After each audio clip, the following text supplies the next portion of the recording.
Hi friends, ఎలా ఉన్నారు? ఈరోజు నేను మీకు స్టోరీతో ముందుకు వచ్చేసాను. ఈరోజు మనం ఒక హారర్ స్టోరీ చెప్పుకోబోతున్నాం. ఒక ఊర్లో ఒక సన్న దెయ్యం ఉండేది. ఆ సన్న దెయ్యం ఒక చెట్టు మీద ఉండేది.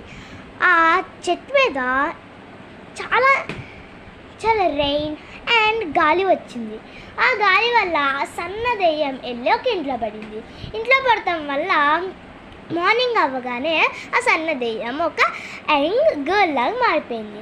యంగ్ గర్ల్ లాగా మారటం వల్ల ఒక పైనుంచి వస్తాం వల్ల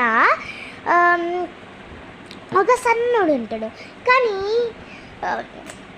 పెద్ద సత్తుమంతిలాగా ఫీల్ అవుతాడు.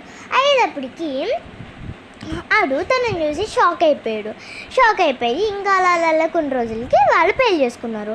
పెళ్లి చేసుకునేటప్పటికి ఆ సన్న దెయ్యం ఎప్పటికీ తినదంటాం తప్ప వాళ్ళిద్దరూ అసలు ఏం చేసేవారు కాదు.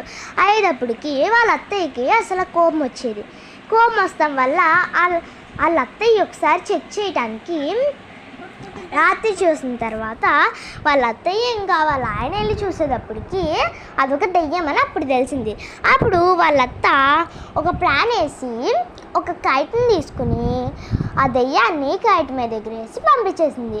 దానివల్ల ఏం తెలిసిందంటే మనం ఎప్పుడు నిజాయితీగా ఉండాలి, ఎప్పుడు మనకు మనమే ఇప్పుడు సత్యవంతులు, మనకు మనమే ఆలోచించకూడదు.